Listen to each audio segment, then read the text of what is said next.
नमस्कार, उत्तराखंड समाचार में आपका स्वागत है। मैं देवेंद्र प्रसाद। सबसे पहले मुख्य समाचार। भारत और संयुक्त अरब अमीरात ने व्यापक आर्थिक भागीदारी समझौते पर किए हस्ताक्षर। दोनों देश अगले 5 वर्ष में आपसी व्यापार बढ़ाकर $100 अरब तक पहुंचाएंगे।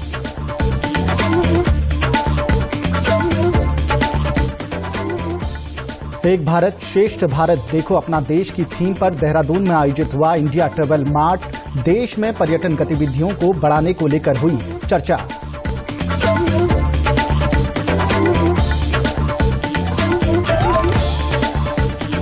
नवभारत साक्षरता कार्यक्रम को इस वित्तीय वर्ष में किया जाएगा लागू। करीब 1038 करोड़ की धनराशि से इस योजना में 15 वर्ष से अधिक उम्र के गैर साक्षर लोगों को किया जाएगा साक्षर। और मतदान प्रक्रिया पूरी होने के बाद राज्य के हर जिले में ईवीएम की सुरक्षा को लेकर जिला प्रशासन मुस्तैद। कई विधानसभाओं में महिलाओं के मत प्रतिशत ने प्रत्याशियों का गणित बिगाड़ा। अब समाचार विस्तार से। प्रधानमंत्री नरेंद्र मोदी और संयुक्त अरब अमीरात के युवराज शेख मोहम्मद बिन जायद अल नहयान ने कल एक वर्चुअल बैठक में सभी क्षेत्रों में आपसी संबंधों में निरंतर हो रही प्रगति पर संतोष व्यक्त किया। दोनों नेताओं ने संयुक्त वक्तव्य भी जारी किया, जिसमें दोनों देशों के बीच आगे की साझेदारी की रूपरेखा निर्धारित की गई है और दोनों देशों के लिए महत्वपूर्ण क्षेत्रों तथा संभावित परिणामों को चिन्हित किया गया। साझा लक्ष्य का उद्देश्य अर्थव्यवस्था, ऊर्जा, जलवायु परिवर्तन, कौशल और शिक्षा, खाद्य सुरक्षा, स्वास्थ्य सेवा, रक्षा और सुरक्षा सहित विभिन्न क्षेत्रों में व्यापार और निवेश को बढ़ावा देना है। बैठक में भारत संयुक्त अरब अमीरात व्यापक आर्थिक भागीदारी समझौते पर भी हस्ताक्षर किए गए। इस समझौते से दोनों देशों में व्यवसाय को लाभ होगा, एक दूसरे के बाजारों तक पहुंच बढ़ेगी और शुल्कों में कमी आएगी। प्रधानमंत्री और अमीरात के युवराज ने भारत की स्वतंत्रता की 75वीं वर्षगांठ और अमीरात की स्थापना के 50 वर्ष पूरे होने के अवसर पर एक साझा स्मारक डाक टिकट का लोकार्पण भी किया। हम इस वर्ष अपनी आजादी के 75 वर्षों का उत्सव मना रहे हैं और हमने आने वाले 25 सालों के लिए महत्वाकांक्षी लक्ष्य तय किए हैं। दोनों देशों के फ्यूचर विजन में काफी समानता है। मुझे बहुत प्रसन्नता है कि हमारे दोनों देश आज कॉम्प्रिहेंसिव इकोनॉमिक पार्टनरशिप एग्रीमेंट पर हस्ताक्षर कर रहे हैं। यह उल्लेखनीय है कि इतने महत्वपूर्ण समझौते पर हम 3 महीने से भी कम समय में बातचीत संपन्न कर पाए। सामान्य तौर पर इस प्रकार के समझौते के लिए वर्षों लग जाते हैं। यह समझौता बैठक में 2 सहमति पत्रों पर भी हस्ताक्षर किए गए। इनमें से एक समझौता दोनों देशों के कृषि और खाद्य सुरक्षा विभाग के बीच, जबकि दूसरा समझौता भारत के गिफ्ट सिटी और अमीरात के ग्लोबल मार्केट के बीच हुआ है। 2 अन्य समझौते जलवायु परिवर्तन और शिक्षा से संबंधित हैं। बैठक के दौरान श्री मोदी ने श्री अल नहयान को कोरोना काल के दौरान भारतीय समुदाय के हितों का ध्यान रखने के लिए धन्यवाद दिया। पर्यटन विकास परिषद के सहयोग से देहरादून में आयोजित एक भारत श्रेष्ठ भारत देखो अपना देश की थीम पर चल रहे 3 दिवसीय इंडिया ट्रैवल मार्ट का आज समापन हो गया है। इस अवसर पर देश के अलग अलग राज्यों से आए पर्यटन अधिकारियों ने अपने अनुभवों को साझा किया।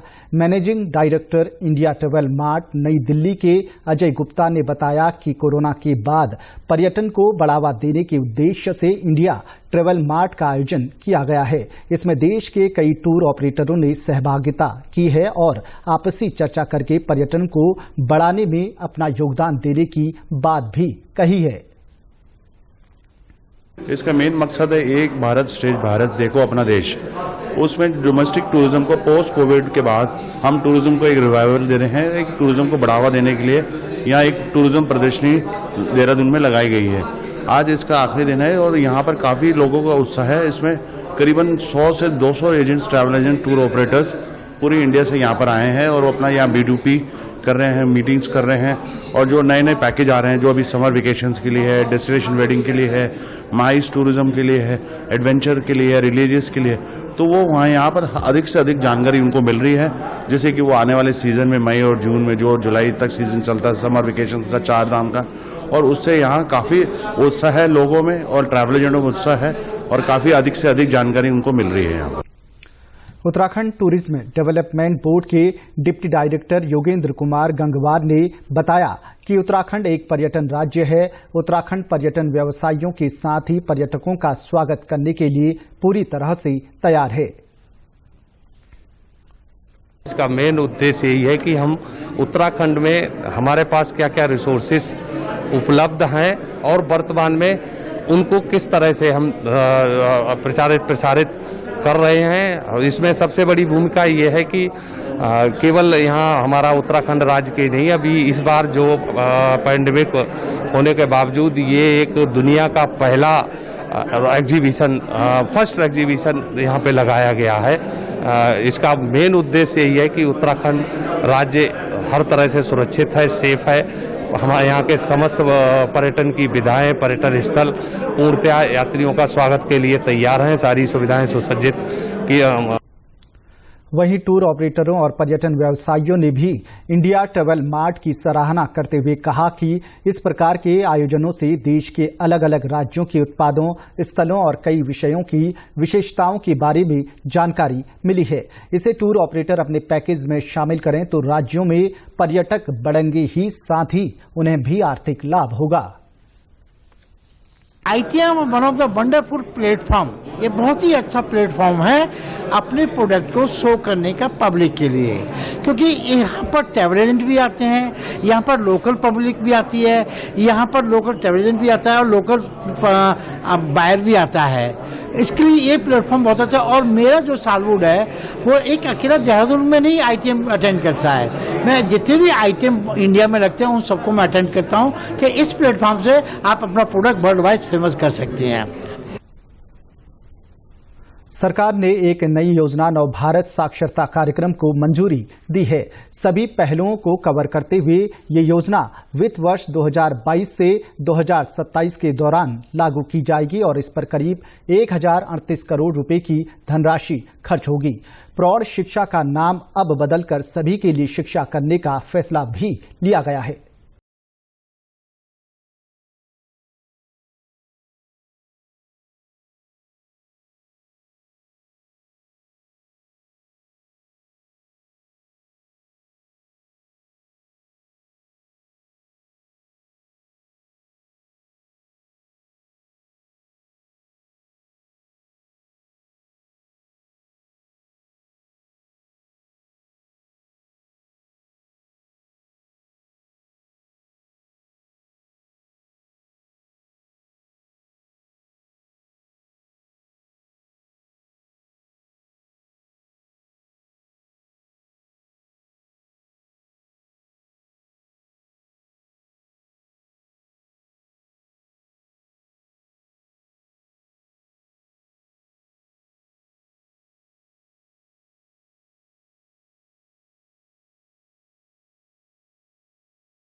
छात्र स्वयं सेवक के रूप में शामिल किए जाएंगे। Bureau report, DD news.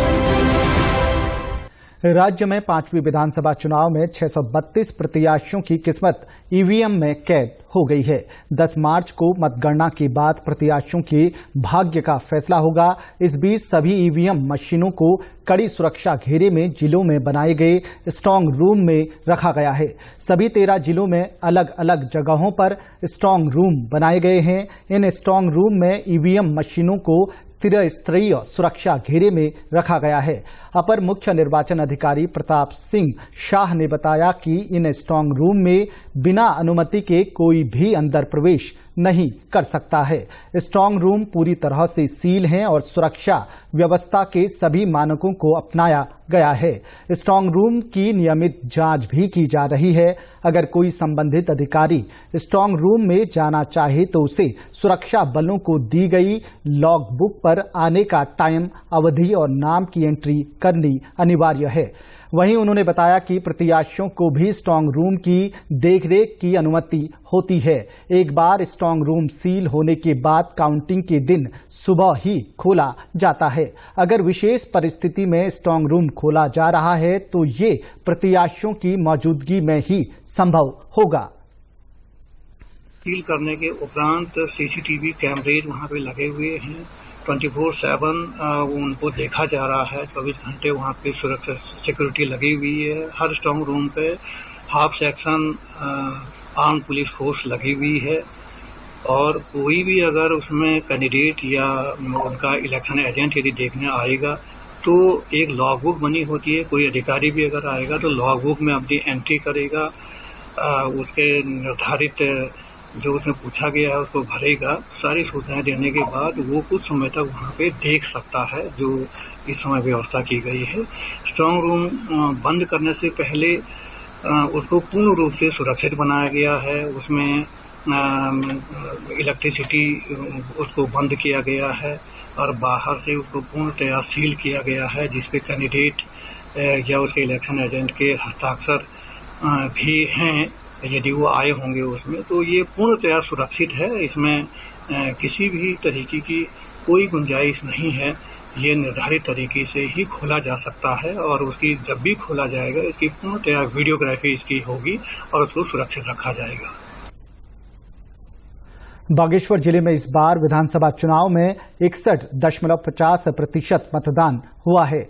Bageshwar seat में 60.78 तो कपकोट सीट में 62.35% मतदान हुआ। 2017 की तुलना में इस बार 0.27% मतदान अधिक हुआ है। 2017 के चुनाव में जिले का मत प्रतिशत 61.23% रहा था। इस बार बागेश्वर और कपकोट विधानसभा क्षेत्र के बूथों में न्यूनतम 41 से अधिकतम 82% तक मतदान हुआ है, जबकि अधिकतर मतदान केंद्रों में 50 से 70% लोगों ने मताधिकार का प्रयोग किया। सबसे कम मतदान बागेश्वर के मटियोली में 41.72% और कपकोट के टकनार में 43.72% हुआ। जिले के सबसे अधिक मतदान प्रतिशत वाला बूथ बागेश्वर का मेहन रंबुंगा और कपकोट का आरे रहा। मेहन रंबुंगा में 77.27% और आरे में 82.93% मतदान हुआ।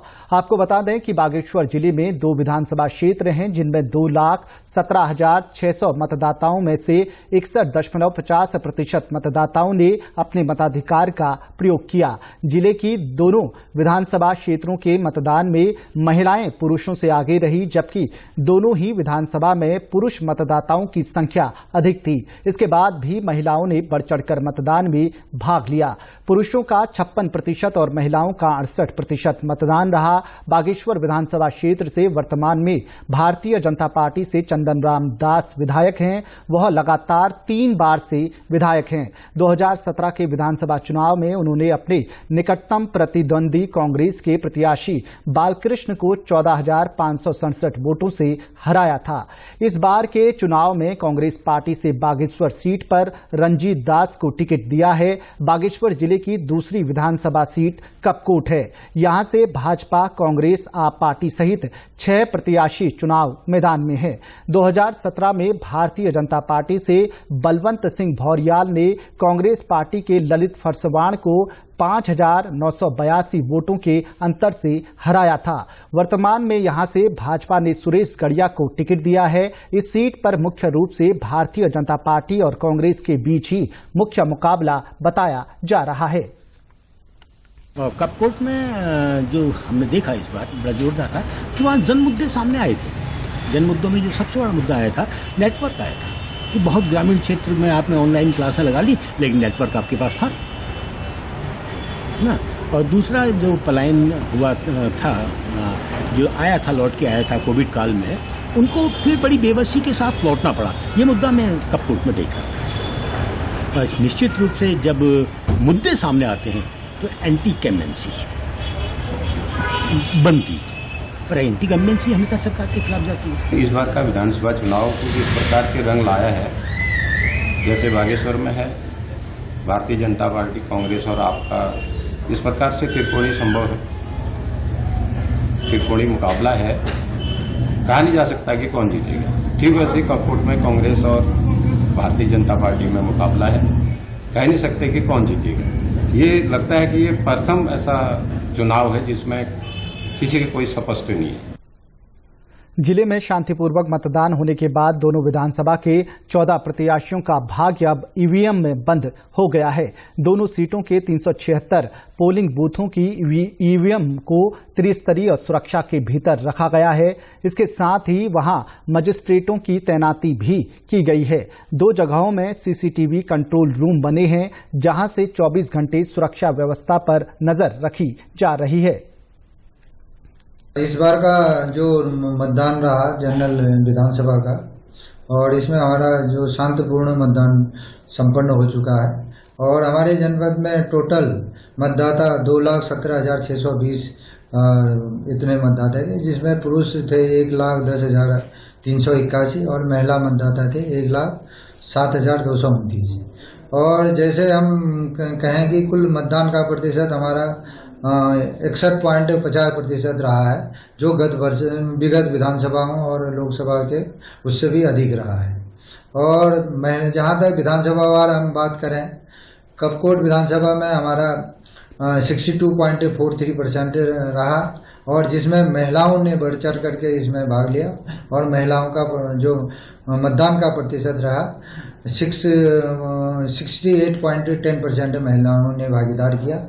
और इसी प्रकार बागेश्वर विधानसभा का मतदान टोटल प्रतिशत रहा 60.78%, और जिसमें भी महिलाओं का, यहाँ पे भी महिलाओं का पुरुषों से ज़्यादा वोटिंग परसेंट रहा, जो 68.51 रहा। कुल मिलाकर हमारा शांतिपूर्ण मतदान हुआ है, और इस तरह से हमारा इस जिले में अच्छा गत वर्षों से, गत विधानसभा से भी अच्छा परसेंट रहा है। हमारा जो स्ट्रांग रूम में सारे ईवीएम वो निर्धारित समय के अंतर्गत स्ट्रांग रूम को वो कर लिया गया था। स्ट्रांग रूम में सारे ईवीएम को सुरक्षित रख लिए गए थे। और चंपावत जिले में ईवीएम की सुरक्षा को लेकर कड़े सुरक्षा इंतजाम किए गए हैं। चंपावत जिले की दोनों विधानसभा में इस बार 333 मतदान केंद्र बनाए गए थे। जिले की सभी ईवीएम मशीनों को जिला मुख्यालय में स्थित नगर पालिका चंपावत में बनाए गए स्ट्रांग रूम में रखा गया है। जिले के पुलिस अधीक्षक देवेंद्र पिंचा ने बताया कि ईवीएम मशीनों की सुरक्षा के लिए कड़े इंतजाम किए गए हैं। इनकी सुरक्षा के लिए 3 लेयर में एसएसबी, आईटीबीपी और रेगुलर पुलिस को तैनात किया गया है। साथ ही स्ट्रांग रूम के चारों ओर सीसीटीवी से भी निगरानी की जा रही है। की सुरक्षा है वो काफी मजबूत रखी जाती है और मजबूत की भी गई है। इसके लिए जो इनर कॉर्डन है मुख्य रूप से जो उसमें सीपीएमएफ को तैनात किया गया है। इसके अलावा 3 लेयर की इसमें सिक्योरिटी है, जिसमें पीएसी और पुलिस की भी तैनाती की गई है। साथ साथ में हर महत्वपूर्ण जगह पे सीसीटीवी कैमरे लगे हुए हैं, जो हर समय 24 घंटे चालू रहते हैं, और कोई तरह की दिक्कत ना हो इसके लिए फायर की भी हमारी गाड़ी है, फायर की भी टीम हर समय यहाँ पर बाहर मौजूद रहती है, ताकि किसी तरह की कोई दिक्कत ना हो। कुल मिलाकर अगर देखा जाए तो स्ट्रांग रूम की सुरक्षा काफी ही मजबूती के साथ रहती है, जिसमें हमारे द्वारा भी समय समय पर चेक करके इनको देखा जाता है। ओवरऑल काफी अच्छी व्यवस्था है।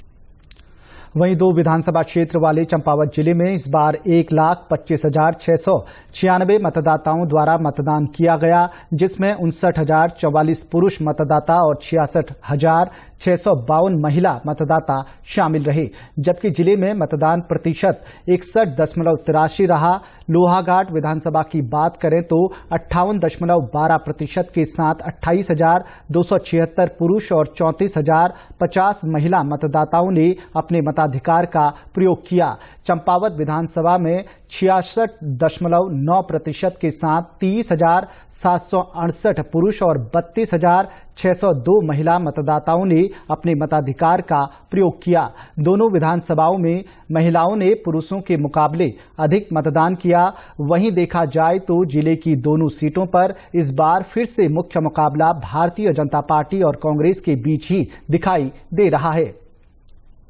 प्रदेश के समाचारों में बस इतना ही। नमस्कार।